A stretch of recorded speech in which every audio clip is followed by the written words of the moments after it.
Bueno, pues para hablar del tema y para discutir un poco más acerca de todo lo que está alrededor del nuevo aeropuerto, me acompañan hoy el doctor Rogelio Rodríguez, abogado experto en Derecho Aéreo. ¿Qué tal? Muy buenas tardes. El capitán Francisco Gómez Ortigoza, director técnico de la Asociación Sindical de Aviadores, de Pilotos Aviadores de México, ASPA. ¿Qué tal? Gracias por el espacio. Capitán, muy buenas tardes. Y José Alfredo Covarrubias, secretario general del Sindicato Nacional de Controladores de Tránsito Aéreo, SINACTA. Correcto, buenas tardes, muy amable. Muchas gracias por venir a este espacio. Y bueno, antes de comenzar, digamos, a escuchar un poco de los argumentos a favor o en contra, quisiera saber sus posicionamientos. Los de ustedes o los de las organizaciones a las que representan, ¿a favor del nuevo aeropuerto o en contra del nuevo aeropuerto? Doctor Rogelio. Pues en principio yo no represento a alguna organización. Yo soy un académico, soy el titular de la materia de Derecho Aéreo y Espacial en la Universidad Nacional Autónoma de México, y las voces de la academia en todo caso serían una parte de las que un servidor estaría reflejando en mis opiniones. Y más que poner en una dicotomía de blanco y negro uno u otro de los proyectos, sería analizar cuáles son las bondades de uno y de otro. El caso de Texcoco es una ejecución de una obra, un proyecto que se diseñó con todo lo que representen las críticas que se han realizado a este tema, y en el cual se lleva un avance en el cual se especula entre un 20 y un 35% de la ejecución de la obra, con lo que representó, por ejemplo, la experiencia del fracasado proyecto Texcoco-Atenco, donde el problema mayor fue un problema legal y social, porque la disponibilidad de los terrenos en un momento dado hizo crisis, los juicios de amparo que se interpusieron y que colocaron al gobierno federal del presidente Vicente Fox en la disyuntiva de desistir de la construcción del aeropuerto, hizo que se aplazara la decisión toral, que es la construcción de un aeropuerto para una urbe como la Ciudad de México, y se tomara como una medida, en tanto esto sucedía, la puesta en operación del sistema metropolitano de aeropuertos, fundamentalmente habilitando para la aviación comercial Toluca, Cuernavaca, mejorar su operatividad, Puebla y en su caso el desarrollo para terminal de carga de Querétaro. Mejorar las condiciones del Aeropuerto Internacional de la Ciudad de México con la construcción de la Terminal 2, el sistema de drenaje para atenuar el problema de las inundaciones. Y la decisión nos alcanzó, la decisión de retomar el tema de una construcción del aeropuerto, porque la saturación para el año de 2011 fue un tema crítico, lo venía haciendo, pero en ese momento formalmente se hacen las primeras declaratorias de saturación del Aeropuerto Internacional de la Ciudad de México en ciertas franjas horarias. En ese momento hay que tomar decisiones postergadas desde hace más de 50 años. Y la decisión que tomó el gobierno, el presidente en turno, fue construir un aeropuerto donde podía construirse un aeropuerto jurídicamente y técnicamente. Esto es, el elemento fundamental era la disponibilidad de terrenos, que había sido la experiencia inmediata. Entonces se construyó en terrenos que estaban a disposición del gobierno federal, reservas territoriales federales, y se hicieron algunos otros movimientos para tener los terrenos para construir el aeropuerto de Texcoco, hoy conocido como Aeropuerto de México, Internacional de México. Se le ha quitado de la Ciudad de México por la lógica que entraña, que se encuentra ya a los márgenes de los municipios conurbados. Ahora, ¿cuál es el problema de Santa Lucía o las virtudes de Santa Lucía? Antes de pasar, digamos, con estos problemas, entonces, digamos, usted diría sí con ciertas reservas, o sea, que vaya el proyecto con reservas legales, con las reservas legales que esto conlleva. Más bien Texcoco tiene en su favor que no tiene inconvenientes legales. Ok, ya. Porque ya solventó el problema de la tenencia de los terrenos, que por ejemplo la ley de aeropuertos en el artículo 10 y 11, cuando se refiere a las concesiones, dice que quien vaya a explotar una concesión para el servicio público en un aeropuerto tiene que acreditar la disponibilidad de los terrenos, o sea, los predios. Y ahora continuamos con ese tema de los terrenos. Perdón, capitán, acerca del posicionamiento de ASPA. Bueno, nosotros realizamos, atendiendo el llamado del presidente electo, un análisis de la información presentada en su misma página de internet. Y en base a esa información analizada con el mérito que tiene, concluimos que el aeropuerto en el sitio de Texcoco es el que muestra las mejores condiciones técnico-operacionales y aeronáuticas dentro de las opciones planteadas. Realmente es el proyecto de Texcoco tiene una gran cantidad de información de soporte que está alineada de una manera robusta con los preceptos de la Organización de Aviación Civil Internacional. Y bueno, platicaremos más adelante de la otra opción, ¿no? Claro.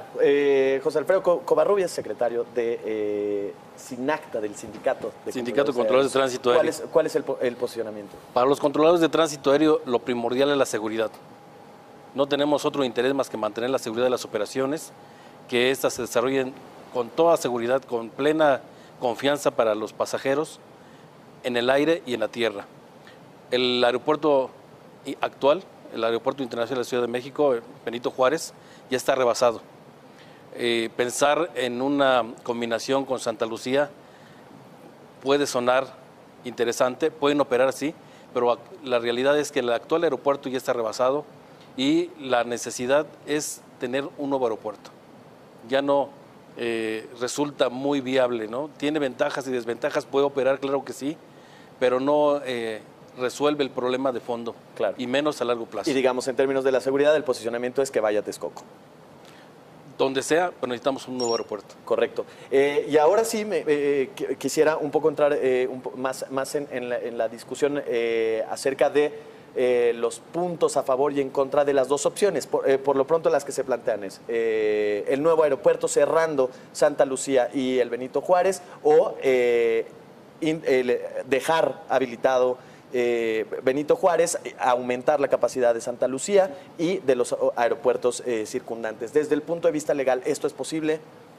Desde el punto de vista legal, Santa Lucía representa una expectativa, porque lo primero que tenemos es que conocer el proyecto, ver cuál es el polígono donde se va a construir. Se habla de 2 pistas, donde va a coexistir la operación de la base aérea militar con una operación civil. Tenemos experiencia que sucedió en Chiapas, el estado de Chiapas, con la base aérea militar Terán, donde se operó simultáneamente de punto civil y militar.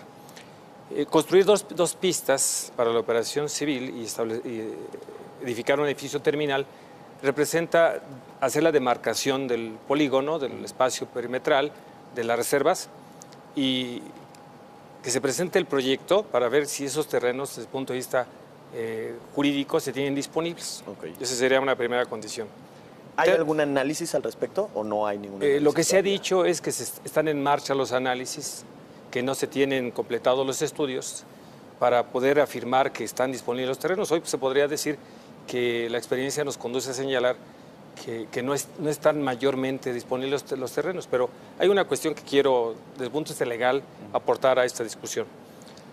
Si se tratara de ir a Santa Lucía y mantener en operaciones el Aeropuerto Internacional de la Ciudad de México y desistirse de la continuación de la construcción del aeropuerto de México, el Aeropuerto Internacional de México, de Texcoco, entonces tendríamos que hablar de concesionar.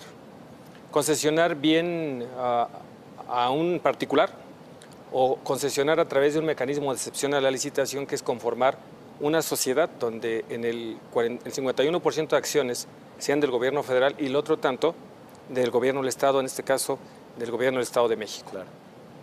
Así funcionó el esquema de privatización o el esquema de transición de participación de los aeropuertos en México a partir de 1995 y hasta el año 2000. Lo que nos conduce a señalar que tendríamos que abrir el tema de análisis a la Secretaría de Comunicaciones y Transportes para que evalúe el proyecto, el Plan Maestro de Desarrollo, el programa de inversión, y entonces sea el que diga formalmente la viabilidad de Santa Lucía. Claro. Hoy en día la Secretaría de Comunicaciones y Transportes lo que hizo con el caso de Texcoco es llevar a cabo la aprobación para una reubicación, que es una figura jurídica establecida en la Ley de Aeropuertos, donde por necesidades de la natural saturación y ante la inminente posibilidad del crecimiento del tráfico aéreo, se decidió reubicar el actual aeropuerto por las condiciones, la falta de solvencia, claro, en la capacidad que representa. Entonces Santa Lucía enfrentaría una serie de especulaciones jurídicas que en este momento no podemos determinar, pero que preliminarmente asumimos se requiere hablar de una concesión, disponibilidad de predios, y por el otro lado, en esa concesión, cuál va a ser la participación privada y cuál va a ser la participación gubernamental. El gobierno no podría en este momento asumir una operación directa del aeropuerto, tendríamos que entrar a una reforma de ley. Claro.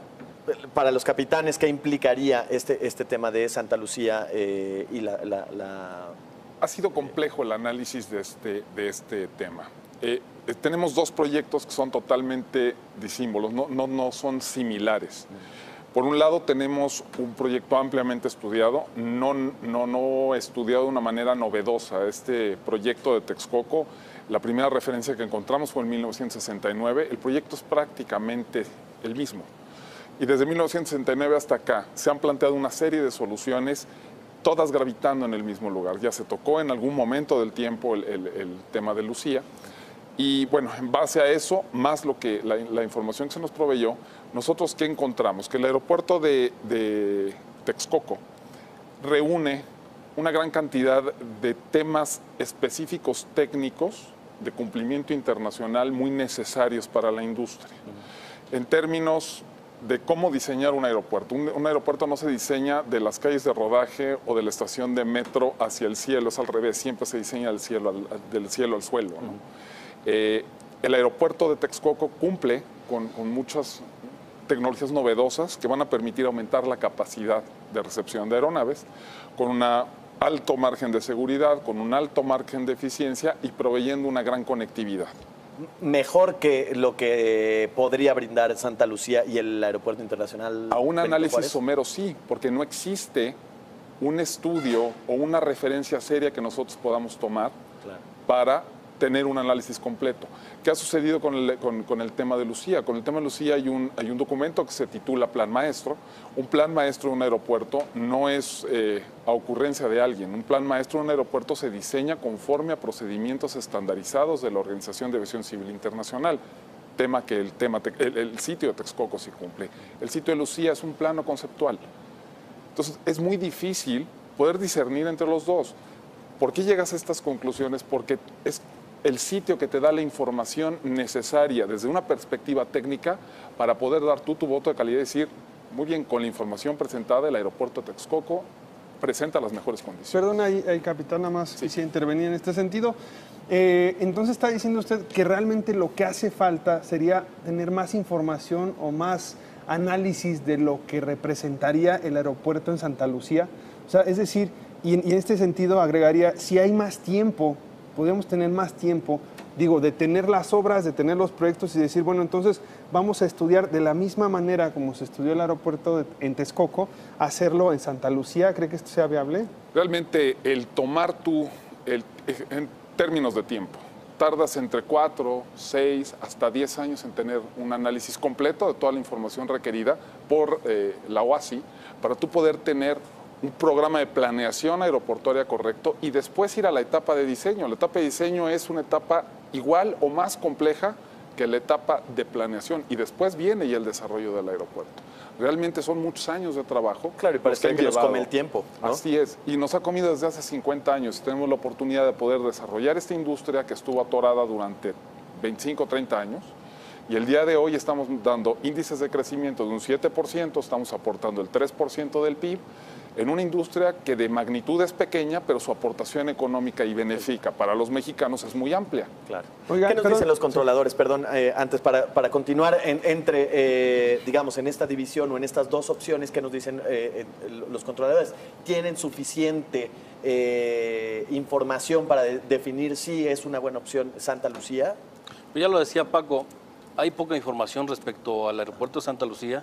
Lo que sabemos es que es un aeródromo militar, es un centro, funciona como un centro de comando en las situaciones de contingencia, pero convive con el aeropuerto actual porque son muy pocas las operaciones y cuando hacen operaciones militares de entrenamiento, el espacio aéreo sobre Santa Lucía se cancela. Tenemos que redirigir a las aeronaves para poderlas aterrizar en el aeropuerto de la Ciudad de México. Lo que sí veo es que tiene muchas desventajas la combinación de Santa Lucía con el actual aeropuerto, porque el actual aeropuerto ya está rodeado por edificaciones, ya fue devorado por la ciudad, además de la orografía natural que tenemos alrededor. Y en tierra, pues si hubiera ocurrido un accidente como el de Durango, despegando un avión de la pista 23, cae encima de colonias de muchas personas. Y operamos en un gran porcentaje de operaciones en la pista 23. ¿Sí? Yo creo, calcularía un 25%. Entonces, es peligroso, ¿no? Ya no reúne las condiciones y le han hecho muchos parches. Por ejemplo, la Terminal 2, desde la torre de control no se puede ver las plataformas. ¿Parches? Sí, o sea, vamos tratando de adaptar, van creciendo las necesidades, ponemos nuevos rodajes, tratamos de ampliarlo, ya no da más el terreno. No da. Y la Terminal 2 no tiene control absoluto de la torre de control principal. Hubo necesidad de hacer una torre de control únicamente para avisarles que no hay ningún obstáculo atrás y que pueden operar. O sea, estamos ocupando controladores, subutilizándolos en una torre que es inoperativa. Muy bien. Bueno, vamos a hacer una pausa en este momento. Vamos a seguir con este análisis de las opciones que existen alrededor del nuevo Aeropuerto Internacional de México. Es una pausa breve, no se vaya, seguimos con el análisis.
Estamos de vuelta aquí en Mesa Central con el análisis sobre la viabilidad del nuevo Aeropuerto Internacional de México en un momento en el que se discute o ya se anuncia pues la consulta ciudadana que definirá el futuro, digamos, del nuevo proyecto, del nuevo aeropuerto. Quisiera preguntarles también a las personas que tenemos aquí representando a ASPA, al Sindicato de Controladores Aéreos y Rogelio Rodríguez, que es abogado independiente, acerca de lo politizado que puede estar el asunto de la construcción del nuevo aeropuerto, lo que representa la consulta ciudadana también. ¿Se debe o no al final poder tener una decisión o decidir el futuro de un proyecto de este tipo a través de una consulta? ¿Es una figura legal? ¿No es legal? Quisiera que abundara un poquito más sobre eso. Pues este tema demanda de acudir a una nueva forma democrática que se introdujo en el año 2015 en el artículo 35 de la Constitución, que es la denominada consulta popular. Los presupuestos para que esto ocurriera en este caso no se dan. ¿Por qué? Porque tiene que ser convocada por el Congreso de la Unión a pedido del presidente constitucional de los Estados Unidos mexicanos. El señor presidente electo no tiene esa calidad, la tendrá a partir del 1 de diciembre. Tendrá que ser solicitada también, o podrá ser solicitada por el 33% de la Cámara de Diputados o la Cámara de Senadores, o por el 2% de los inscritos en la lista nominal de electores. En el caso de las dos primeras posiciones, el Congreso todavía podrá debatir la viabilidad de la consulta. No podrá ser materia de consulta, y eso quiero dejarlo anotado, los asuntos relativos a ingresos y gastos de la Federación. Y como el tema del aeropuerto se ha llevado al matiz de ubicarlo como un problema de costos, de precios, de gastos, entonces esto en términos constitucionales no podría llevarse a cabo. Pero además, una cuestión muy acertada que se introdujo, que es que la consulta tiene que ser previamente sancionada en su constitucionalidad por la Suprema Corte de Justicia de la Nación. De llevarse la consulta tendría que ser en época electoral, de elecciones federales, por lo que representa montar todo un aparato de consulta, claro, un aparato en ese sentido que permita hacer concurrente una elección federal con la consulta popular. Si se obtuviera el 40% de votos favorables del padrón de la lista nominal de electores, entonces esa consulta sería vinculante. En este caso no hay elecciones federales, no tenemos un presidente constitucional que la pueda convocar, el Congreso... Bueno, hay un presidente en funciones y se tiene anunciada ya una consulta con fecha y todo. ¿Eso quiere decir que fue el gobierno actual el que está llamando esta consulta? No, no tenemos a la consulta popular. La consulta popular, constitucionalmente hablando, no está presente. Está presente un llamamiento en una forma que se ha anunciado por parte del presidente electo de hacer gobierno a partir de la auscultación, voy a llamarlo así, de la opinión, cómo se decantan los ciudadanos, cómo nos decantamos los mexicanos. Pero ahora abordemos el tema puntual de esta consulta. La materia de la consulta primero está circunscrita a gasto, aparentemente. Entonces ahí tiene un choque con lo que sería la génesis de la consulta. Luego, los asuntos a ser tratados no surgen de una previa antagonía entre la sociedad, como sucede en las consultas populares, donde hay posiciones claramente identificables. Aquí el tema es técnico y creo que se ha creado la antagonía. Se ha creado las posiciones donde nosotros vamos a generar un estado de preferencia por uno y otro de los proyectos, donde por otro lado falta información.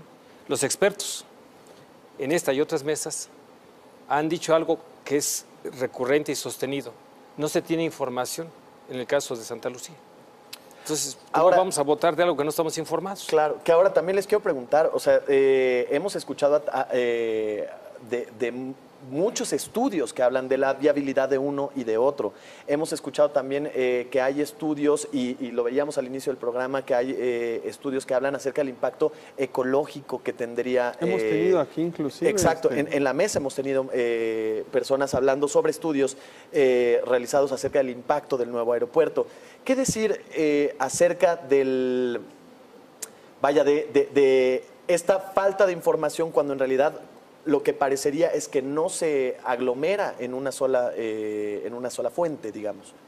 Tuvimos ahora la gran ventaja de que el presidente electo hizo pública esta información para que todos pudiéramos discernir y analizarla y emitir una opinión informada. Dentro de toda la información que él publica en su sitio de internet hay un gran apartado de tema de ecológico, el tema de control aviario, prácticamente todos los temas que tienen que ver con la planeación de un aeropuerto. Pero esta información corresponde del aeropuerto de Texcoco, del aeropuerto de la combinación, porque es muy importante, no solamente es el aeropuerto de Santa Lucía. Hoy hay una opción nueva, yo puedo hablar de la información que tengo, no de la que salió hoy mismo, pero la combinación de operativa entre los dos aeropuertos genera una gran cantidad de complicaciones técnicas de control de tránsito aéreo, de terreno, de diseño de aproximaciones, condiciones climatológicas muy propias del Valle de México. El Valle de México está sujeto a unas condiciones climatológicas adversas prácticamente la mitad del año. Y esto no está completamente discernido. Para el aeropuerto de Texcoco se tiene completa la información. Para el otro aeropuerto únicamente tenemos un plan conceptual, un par de documentos de Mitre donde indican que, pues bueno, tienes este problema de inviabilidad en las aproximaciones y un estudio de ruido sobre el aeropuerto actual, más todo el análisis que hemos realizado en los últimos 35 años, mi querido Rogelio, donde encontramos una serie de cuestiones muy, muy preocupantes en el aeropuerto de la Ciudad de México que nos ha llevado a levantar la voz durante muchos años que este aeropuerto necesita ser sustituido. Yo tengo un par de preguntas, don José Alfredo. ¿Qué tan viable, es una pregunta técnica, qué tan viable es poder reorganizar, y ustedes como capitán pueden decir, reorganizar las rutas aéreas ya establecidas en el país para poder definir si sí hay viabilidad de llevarlas a Santa Lucía los vuelos o no desviarlos y que sigan yendo hacia esta zona de Texcoco? Es factible, sí es posible reorganizar la arquitectura del espacio aéreo. Lo que sí sabemos es que en el nuevo aeropuerto ya está todo ese plan realizado. Es de las cosas que ya se gastaron, ya se invirtió en la estructuración del espacio aéreo, ya están diseñadas las llegadas, las salidas, la serie de aerovías y además ocupando los nuevos procedimientos, las nuevas tecnologías como el VPN, ¿no? La combinación de satélites y todas las herramientas que se tienen para la navegación. Y también lo que son la parte más cara de las construcciones, todos los cimientos, es lo que ya está. No lo vemos, pero es lo más importante. Entonces, ambas arquitecturas ya están diseñadas, ya se invirtió en ellas. Y pero por supuesto, si se opta por Santa Lucía y el actual aeropuerto, se puede reorganizar, ¿sí? Va a ser complejo porque van a compartir el espacio aéreo. El espacio aéreo no va a crecer, aunque hayan dos aeropuertos, no puede crecer, sigue siendo el mismo, ¿no? Y hay una ley de física muy importante que aquí determina todo. Dos cuerpos no pueden ocupar el mismo lugar al mismo tiempo. Claro. Mientras, si por consulta logramos cambiar esa ley, sería excelente, ¿verdad? Aterrizar en más aviones, pero hasta ahora no se puede. Ahora, capitán, la parte de la... ¿No es una atenuante para Santa Lucía decir que hoy en día recibe vuelos? Es muy importante tu pregunta. El día de hoy no hay un aeropuerto en Santa Lucía. Es una premisa completamente equivocada. Hay un campo militar donde existe una pista que está siendo utilizada bajo preceptos militares por la Fuerza Aérea Mexicana. También en esa base se encuentra una escuela de materiales de guerra, se encuentran hospitales de zona, escalones de paracaidistas, guardias presidenciales, policía militar y más instalaciones militares complejas. La base aérea de Santa Lucía se le titula así porque su principal uso el día de hoy visible es la Fuerza Aérea Mexicana con la pista, pero es uno de los campos militares, si se reelimina en algún momento la pista, sería el campo militar más grande de Latinoamérica. Y acerca del impacto ecológico, también acerca del medio ambiente, ¿qué decir? También hemos tenido aquí en esta mesa personas que nos han, incluso vecinos de las zonas, de las colonias circundantes, que nos hablan de algunos problemas. Por supuesto, el tema de las aves, que ya lo hemos escuchado, que van a cambiar de un lago a otro, pero también acerca de minas que están operando de forma ilegal y que se están, o sea, que no tienen los suficientes permisos y que se está extrayendo material en ciertas zonas muy específicas. ¿Qué decir de esto, Pedro? La manifestación de impacto ambiental que se ha analizado y que está bajo la revisión de la Autoridad Superior de la Federación da cuenta en una u otra manera de que hay una afectación al medio ambiente. Una obra de esa magnitud No hay forma modifica, que no lo tenga. sí, y será aquí o puede ser en Santa Lucía y lo es en cualquier aeropuerto del mundo. Pero un tema que debemos advertir con responsabilidad social y para beneficio del Valle de México es poner en blanco y negro qué va a pasar con la zona en lo general, no solo con el perímetro donde se construye ahora y si continuara la obra. Las concesiones se otorgan por 50 años, según la ley de aeropuertos, prorrogables por 50 años más.